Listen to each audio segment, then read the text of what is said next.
Hey everyone, welcome to Tim's Vinyl Confessions. Or should I say, people! This is Tim's Vinyl Confessions, y'all! Sorry, that was the worst Paul Stanley impression ever. Edit him out. All right. Obviously, you guys all know we got Mike Ladano with a hotter than hell background because yeah, as we're filming this, he's in Ontario, I'm in New Brunswick. It's still very cold.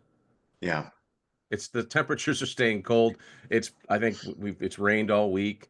Um, it doesn't just feel like it's raining or look like it's raining. It is raining. Yeah. Uh, so anyway, so Mike and I are here. I mean, if you, yeah, this we're talking about, one of the latest things to come out from Kiss. And before we get into that, though, I do want to just have a general conversation. And Mike and I have had many off mic conversations about, you know, I remember very well reading and seeing things about, almost every band. Everything we do is for the fans. We don't want to shortchange them. We don't want to do this and do that. And some bands are better than others at living up to that. But then something I'm noticing is as the years advance and all these guys are getting older and in some cases are more or less retired, that quality control it doesn't quite, you know what I mean? I think Um, I think we're talking. I think I know what you're talking about. I can I know you think know I think exactly I what know I'm you're talking about. talking about the release of this album that we're going to be talking about today. Yeah, so I mean, Kiss have been doing these off the soundboard releases. I'll be honest with you, I don't have all of them, Okay. and all of the ones I have on CD Yes. because I tend to listen to them once or twice, and then that's it. So it's not something that there's an investment thing in there getting the vinyl copies of these, and so what we're talking about, of course, is we'll get to the current thing here. Now, there are things about I like the fact that they're actually doing some artwork for this. For a I'm assuming change. this is a new series of them. I don't know, but anybody that collects Kiss and anybody that knows anything about Kiss knows that for years the real hole in collecting Kiss bootlegs, like concert bootlegs, was the Asylum tour, 85 into 86. There just didn't seem to be a lot of recorded shows, which is odd for something you get up into the mid 80s and you figured that would be standard practice, if not for the bootleggers, then the band themselves, because Yeah. uh, just the year before they'd recorded the Detroit show on the Animalized tour and they put that out as a home video. Um, and of late, of course, eventually these things surface. So we get this release from the Asylum tour from San Antonio, December 3rd, 1985. And so I was really curious to hear this because number one, I love this lineup. Paul, Gene, Bruce Kulick, Eric Carr. Um, it was a fairly steady lineup. Yep. If Eric Carr hadn't passed away, that probably, the It revenge. probably would have been the Kiss lineup going forward. Well, the reunion probably would have happened, Yeah, but but it might have taken a different shape too. well, you never know. Yeah, Yeah. you do never know. But anyway, that's neither here nor there. So this is finally out. But when we first heard about this release, and I think it was either Mike or Matt that first alerted me to this, I was so underwhelmed. And the reasons for that, main reason for it was there didn't seem to be any CD release. Yeah. And yeah, what do you remember about that, first finding out about Okay. that release, Mike? So usually it's Mitch LaFon who drops these. I don't know how he gets it up so fast, but I immediately took a screenshot of what he posted about this off the soundboard release, sent it to you guys, and we're all like, okay, so there's a colored vinyl, and there's a colored vinyl and T-shirt bundle, and it's all being sold from the official Kiss online shop. And where's the CD? Hmm. Like the last five were all available on vinyl and CD. And like yourself, I chose CD for a variety of reasons. One of which being cost, another one being what's the benefit cover art wise in buying vinyl on these official bootlegs with the plain cardboard covers, Hmm. and sound quality, of course, too. So I'm like, this is a miss. Why aren't they releasing this There's on? not even a bundle that included a CD, and and There was and nothing. and CDs, as we all know, are cheaper to manufacture than vinyl. Yeah. And more convenient for me and sound better on my equipment.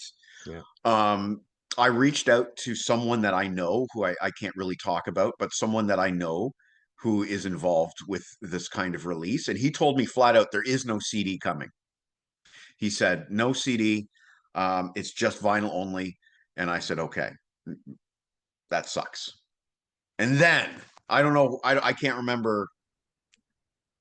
I can't remember who told us, but we checked CD Japan and they had it for sale, pre-order on CD Japan, and I basically think it all of might have us. been. I think it was it John. Was it Snow? Might have been Might Snow. have been Snow, and if so, thank you, John. I want to say too, and I've thought this for years for various reasons, but God bless him in Japan for saying, I love the fact that they just do what they want.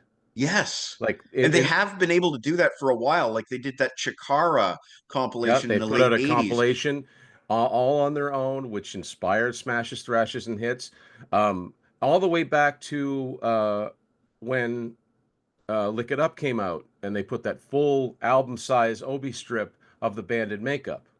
Oh, You know, genius idea that was. but they just, I could just picture it very quietly saying, no, we're going to put a CD out. You guys can do what you like, but we're going to put a CD out. And I'm so grateful.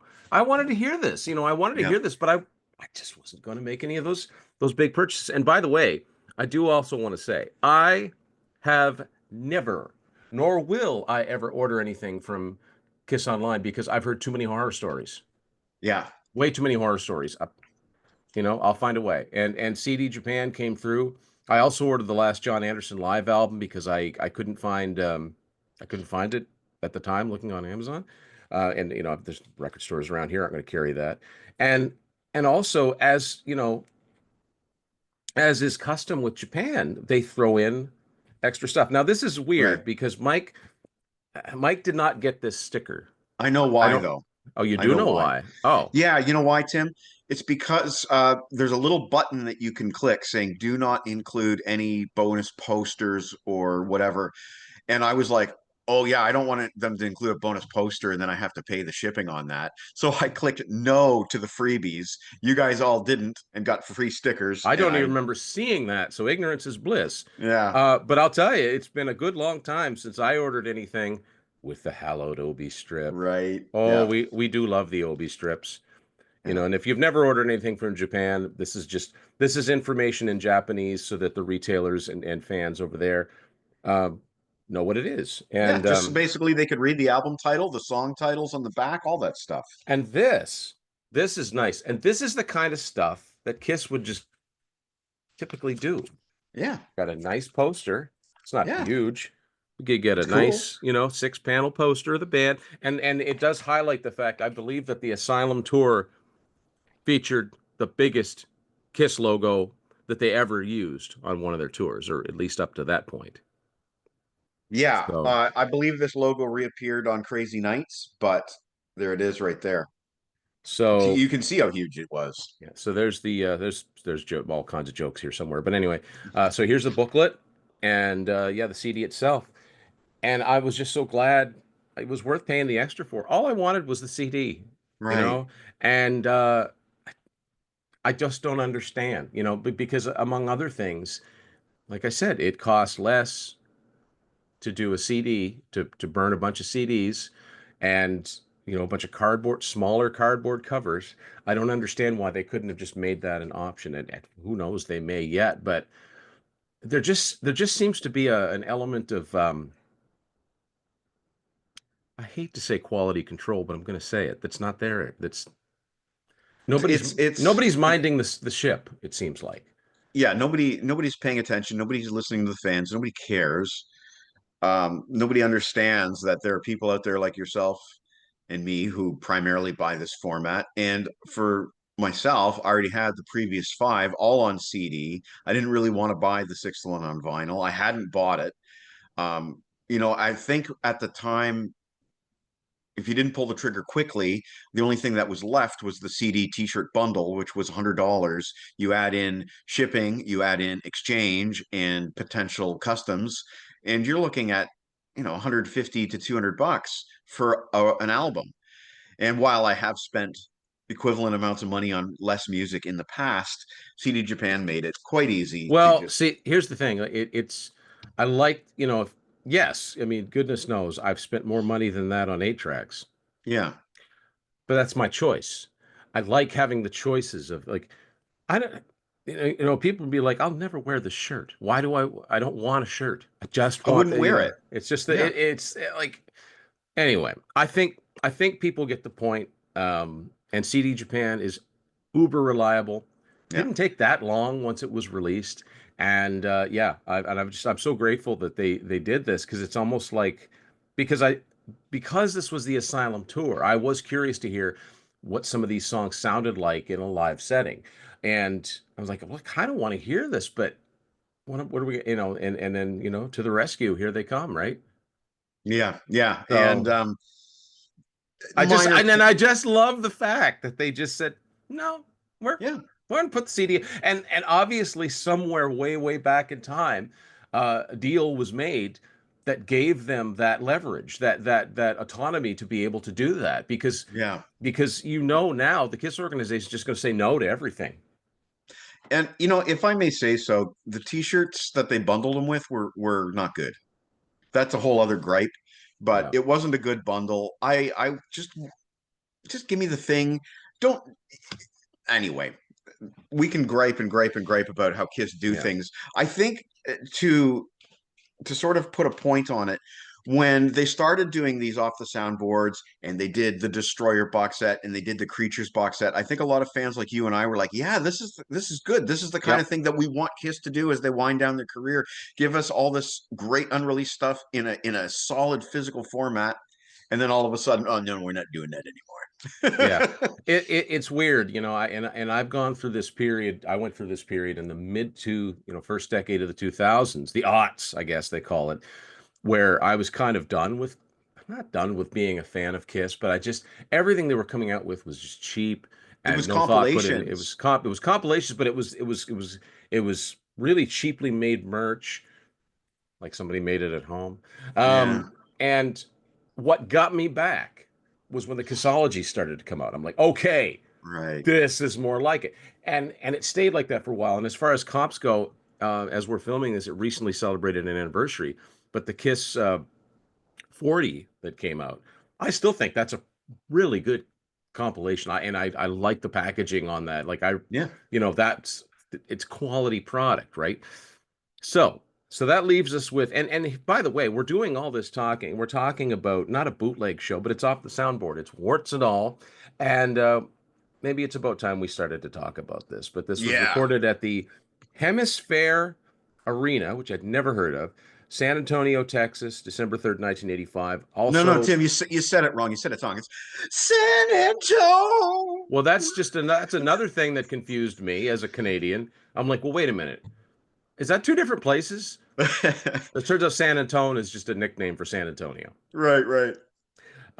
It just has more of a ring to it than St. Tony, Texas. But anyway, um, I will say that the set list, at least part of it, is kind of still structured because of the mid '80s Kiss shows. I'm not a bootleg collector for that. You want to talk to Marco about Kiss bootlegs? He's the Oh guy. yeah. I had him Oh on yeah. once, but I'd be curious what he thinks of this.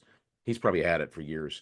Um, but I was most familiar with the Animalized Live Uncensored home video, which was recorded at Cobo Right. Hall in 1984. It was one of I think Bruce's first full shows. Yeah, it was very early. Yeah. Now, and that's another thing. The last one I bought from them was with Poughkeepsie, New York, which is like one of the few with Mark St. John. I had to have that for its novelty value, right? So I wanted to have this for a similar and I wanted to hear some of these songs. But it is structured a lot like that set list, if you notice, where some of the older songs are placed. Like, Yeah. Yeah, for like sure. Cold Gin is pretty much in the early same early in spot. the set, they open with Detroit Rock City and drum solo goes into War Machine and then I Still Love You and then under the Paul Stanley guitar solo. Yeah. I've heard you play that Paul Stanley guitar solo before too. And folks, if that's not a guitar solo, oh, he can play that part. But if I can point something out though, Tim, I don't know this for sure, but this might be the only tour where all four members had a solo. I think that's right. Yeah, they Bruce Kulick did not have a single guitar solo spot, at least not that I know of on the Animalized tour. Probably because He they was were the new guy. He he wasn't was even the new official. guy. Yeah. He joined. It was a quick. We need a guy. He turned out to be just the right guy. They got lucky, but Yeah. yeah, it just didn't. The tour was rolling, and it just wasn't right. But I was so surprised though that they retained the Paul Stanley guitar solo on this when a few songs later you get the full on Bruce Kulick guitar solo. yeah, that. So I guess the thing we need to talk about was, would you say that this was probably the peak or possibly the nadir of Paul Stanley's raunchy on stage raps? Because I Right. think by the time Crazy Nights rolled around, when I think of Crazy Nights, I think of that bright white stage. Everything's illuminated in white and the band looks different and not quite as colorful. And seems to me the stage raps weren't quite as explicit and just bad in some. Yeah. Okay. So this is kind of the elephant in the room. A lot of people are complaining about the stage wraps on this CD. I think you have a point there. I have some soundboard stuff from the Crazy Nights tour, and I don't recall Paul talking this much. He talks a Oh yeah, lot. he talks a lot. Yeah. I mean, he talked a lot on Animalized Live Uncensored too. This is about equivalent in quantity of Paul raps. I would say it's a step down from Animalized Uncensored. For example, Love Gun. I think we all know the Animalized Live rap off by heart for Love Gun. It is juvenile, but it makes me laugh. Okay, Yeah. this that one kind of in a storytelling sense kind of made sense. Paul's not feeling. He's been partying too hard himself, so he went to the doctor's office to get himself Yeah, but checked out. checked out. Y'all know what I mean? Yeah, yeah. Yeah. And then one thing led to another. But in this case, he like, instead of bumping into a nurse that he has an affair with, this time it's like a teacher. And the storyline doesn't really make any sense Yeah. to me. It's It the same sounds like he's story. it sounds like he's making it up as he goes along. Right. It's And totally made up. another thing that I'm noticing at this point, and it makes sense, and I could be looking too much into this. It sounds like he's trying to talk like Prince. Well, he's doing it a little bit. Not just what he's saying, but how he's saying it. He's good. He's got that. He's trying to talk in more of an R&B thing. It sounds like it reminds me of Prince in a lot of ways. I thought that Paul was kind of like laying back a little bit in some of his stage raps, like being more like, hey, everybody in the audience, this is Paul Stanley. I'm talking to you right now. Whereas on Animalized Live, he's like, hey, people on the left, let Yeah, me hear you. And he was doing a yeah, lot more just talking rather than the Paul Stanley thing yeah, that he does. Um, there's some cool stuff though. Like I like when he says Eric Carr likes jazz. He likes to start on the offbeat. This is yeah. kind of the kind of thing that they don't do when It's they the do kind stage of thing raps. that any officially released live album, they wouldn't have left that in there. And that's why we like these soundboard releases. This is what happened and what was said on the Yeah. night. And it is kind of cool. And it said, yeah, what does he say? Something about his, manservant, hand me my guitar. Yes, he And I does. think, He actually says that. Yeah. so, there's sort of things that are endearing about it. Um, but at the same, and I also love how, you know, uh, he loves to it's formula, right? We love this as Kiss fans. We know it. We love it. Paul Stanley is one of the greatest frontmen that ever were. But you know, I was walking up the stage. Guy said, "Paul, why are you calling this the Asylum Tour?" I said, "Buddy, take a look around. These people are crazy. Like it's the name of the album." But I mean, and it's just like Animal. I look at all the animals, and it's like, and I will say this: I think it is a sign of the times. 1985 was the year the PMRC came to power, right? Okay. So I Yeah. would Yeah. say there were probably some religious protesters outside the venue when he was Well, doing, that because is. he's doing a lot of things. There are people here Yeah. that They forget what don't it's. like rock and roll. Yeah, They forgot that they were young one. You yeah. know, it's like Well, we're not Paul. going anywhere. Yeah, I thought to myself, Paul, it's not that they forget that they were young once. It's that they flat out don't like Kiss and this kind of music for other reasons. yeah, yeah. We're But but whatever. and that was so a part of the Kiss aesthetic. And I heard Chuck Klosterman say something about this once, and I thought it was quite brilliant. So Kiss seem to have this thing where they want you to think that people don't want you to listen to Kiss, like in the song Crazy Crazy Yeah. Nights. Um, and so it's kind of an us and them kind of thing. And we also have to be cognizant of the fact this was not a peak time for them. I mean, by today's standards, they were selling a lot of records and they were probably doing very well on tour, but this was not, you know, just what it was a few years earlier and what it would be when they reunited.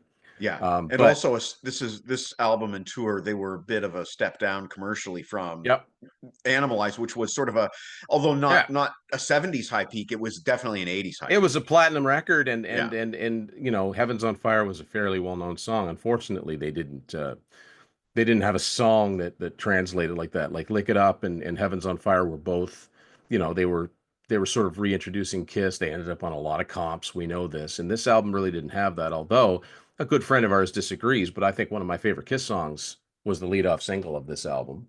Um, Yeah, absolutely. And I think the version here is great. yeah, so let's talk about that. So what is on here from Asylum? The answer is not much. There are No, two literally songs. two songs. But the other song that they did, I don't think it was a single, but it was a video, and what a video! Like Yep.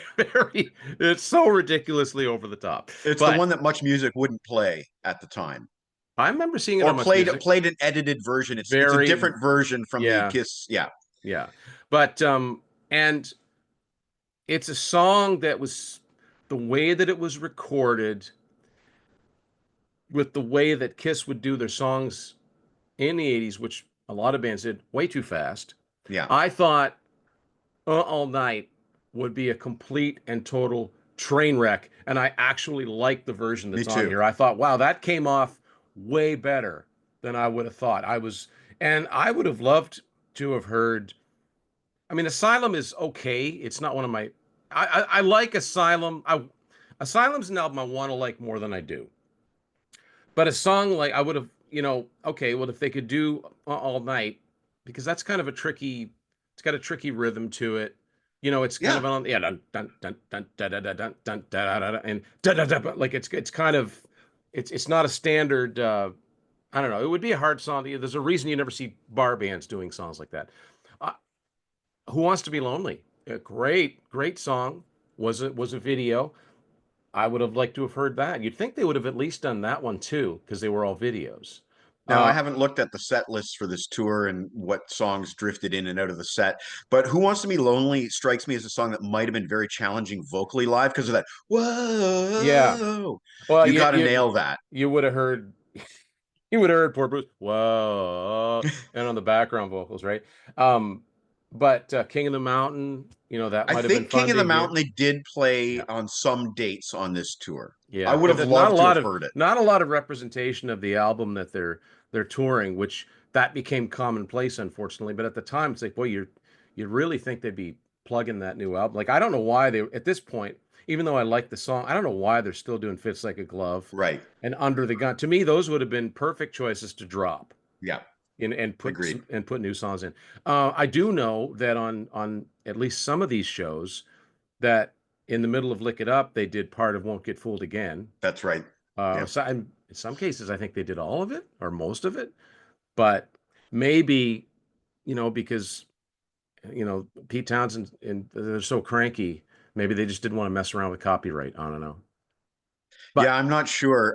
They do that little bit of Oh Susanna on this, which that's is the first time interesting. we've heard that officially released. That's interesting. Yeah. And that was probably a traditional song from Texas. I can only guess that's why that's on there. Well, they played it. I've seen it on a bunch of bootlegs. Yeah. I've seen that song just and I think when they did the acoustic tour, the Kiss convention tour, I think they called it Hillbilly Jam on a lot of Oh, those yeah. bootlegs, and I Yeah. think it's the Okay. same Now I know. thing. It makes me think of Looney Tunes. Yeah, it Oh, does. Susanna. Like that's what it makes me think of. But um, yeah, I mean it's a live Kiss show. Bruce sounds great. Yeah, Um, I do like the fact that I'm just realizing now they didn't do Creatures of the Night, but they're still doing War Machine and I Still Love You. I Still Love You. I would have dropped that and put a new yeah. song in. War Machine should always be there. Uh, and obviously, I Love It Loud should always be there. But it's